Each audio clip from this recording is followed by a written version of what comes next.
now like to call this meeting to order at 7 p.m. And first, I would like to start with a roll call with our Secretary, Commissioner Cool. All right. Commissioner Chen. Present. Commissioner Cortez. Present. Commissioner Curry. Commissioner Ford. Present. Commissioner Guo. Present. Commissioner Mestis. Present. Commissioner Minhas. Present. Commissioner Sharma. Commissioner Wadsworth. Present. Commissioner Zhang. Thank you. Now, I would like to go to the Pledge of Allegiance.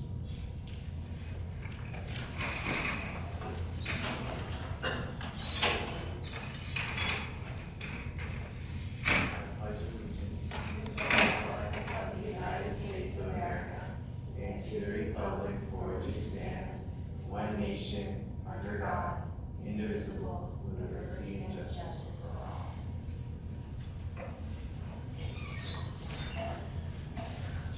Now, on to the approval of minutes of our meeting from February 6, 2016. Do I have a motion to approve the minutes? Commissioner Mestis? I move that we approve the minutes from February 6, 2017. Thank you. Do I have a second for that motion?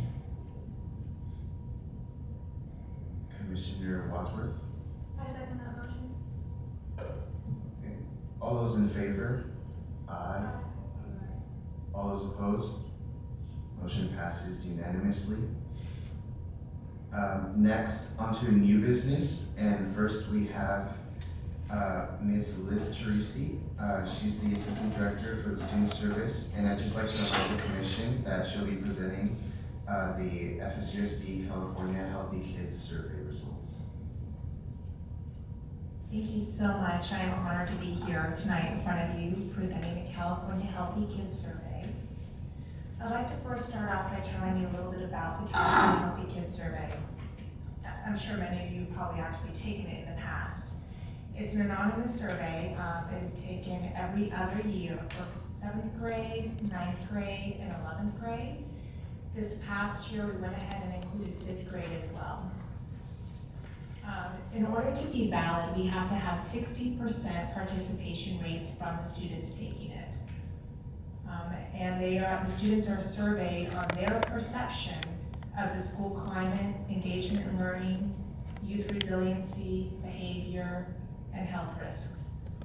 Recently, we've also asked staff and parents to take the survey, but tonight I'm just going to go ahead and focus on the ones that the students take. I'm also going to just provide you with a brief summary of the school climate report card as well. And if you are interested in the detailed information after this meeting, when you're putting together your own assessment, you can go to Fairfield Unified School District's Student Services webpage and click on the California Healthy Kids Survey here. This is where you have all the questions to see what was asked. This is the school climate report card, which is in front of you. And then here are the results of every single school that participated. These are the detailed reports. And then we have the main reports here, which is the summary. It's a lot of information, so I encourage you to look through it. So since the 2009-2010 school year, that's the trend that we went back to, the analysis of the data showed that the participation rates have increased overall. The student use of alcohol, cigarettes, and other drugs have declined. Students are reporting that they feel very safe at school, has significantly increased, as has the percentage of students reporting having been in a fight, are afraid of being beaten up, and or have carrying weapons. It's interesting though, because the rate of students saying they've been harassed has actually increased. So I don't know what you like to deduce from that, but maybe they're reporting more harassment, which has actually led to a decline in actual incidents. The gang membership has gone down, and there has been an increase in the percentage of students that report meaningful participation in school, but there has been a slight decrease in those reporting that they have caring relationships with an adult or that adults have high expectations of them. So as I mentioned, in front of you is the district climate report card.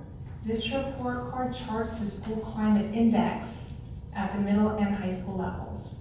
The factors displayed on this report are known to influence the learning successes in schools. The scores range from 100 to 500, so the higher scores represent a more positive school climate. So with a score of 309, our middle schools have had no change since 2014.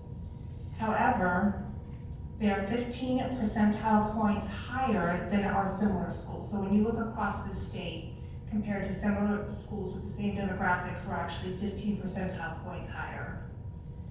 Our high schools have scored 50 points higher than in 2014 and 58 percentile points higher than their similar schools. We also increased in the areas of overall supports and engagement, overall low violence and substance use categories. So we are on the up and up. Obviously we have a lot of work to still do, but it looks like the perception of students that answer this feel that we're in a better place. Okay, I'm happy to entertain any questions you might have. So you had mentioned earlier that the grades that took the survey, you said 5th, 7th, and 9th? And 11th. Okay, and 11th. Thank you. So the whole idea behind that is if we get them in 5th grade, then they'll take it again in 7th grade. It'll be the same students in 9th grade and the same students in 11th grade. So you can almost do like a cohort tracking of their perception. Thank you. Any other questions? Is there anything that stands out to you personally from your experience that has been impacted in the most recent evaluations? I guess something that's more near and dear to my heart is the connectedness that kids feel to school, the meaningful participation, the caring relationship with an adult. I personally feel that the groundwork starts there. If we can start improving those connections, then kids will feel as though they matter, and it will overall improve school climate. Thank you. You're welcome. Thank you so much.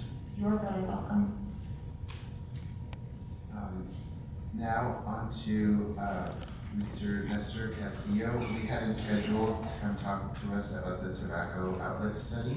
Unfortunately, he wasn't able to make it due to car issues. So I would like to move on to old business, and we will start with Commissioner Zhang. He has a copy with a cop review, and he's part of the Violence and Prevention Committee.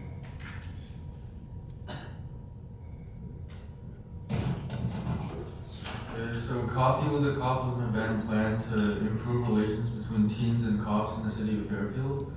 And on Friday, February 24th, Commissioner Cortez and I hosted the Coffee Was a Cop event at the POW Center. The event started off with a bingo games and icebreaker, and eventually transitioned into other games where the kids and cops would interact and improve their relations. The Dutch Bros were also there to serve drinks, and overall, about 30 teens and 10 cops attended the event, and it was pretty successful.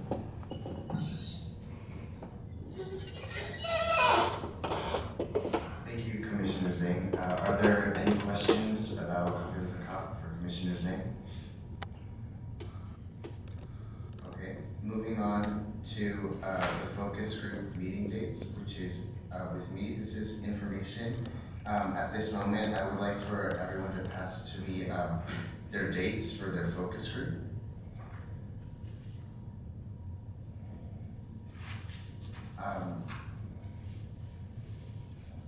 So I was planning for holding my focus group on Monday, March 27th, 2017.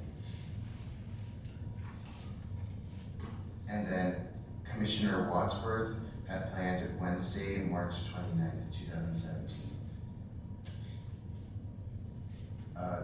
Does anyone else have their date for their focus group? I'm interested in having my focus group on April 1st of 2017. Commissioner Ford? I will be having my focus group Friday, March 24th.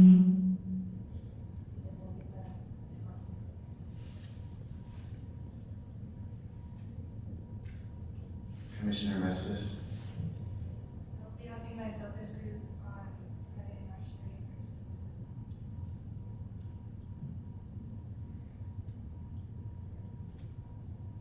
Commissioner Minhas?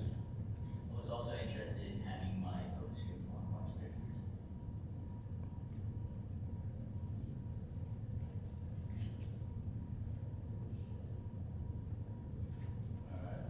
Any others? Commissioner Chang? I'll be having my focus group on Sunday, March 27th, I believe.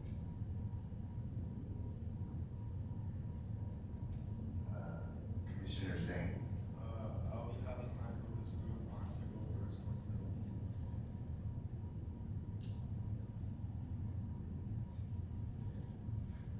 Alright.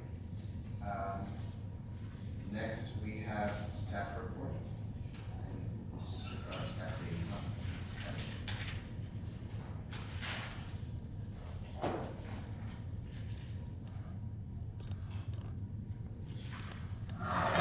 Good evening.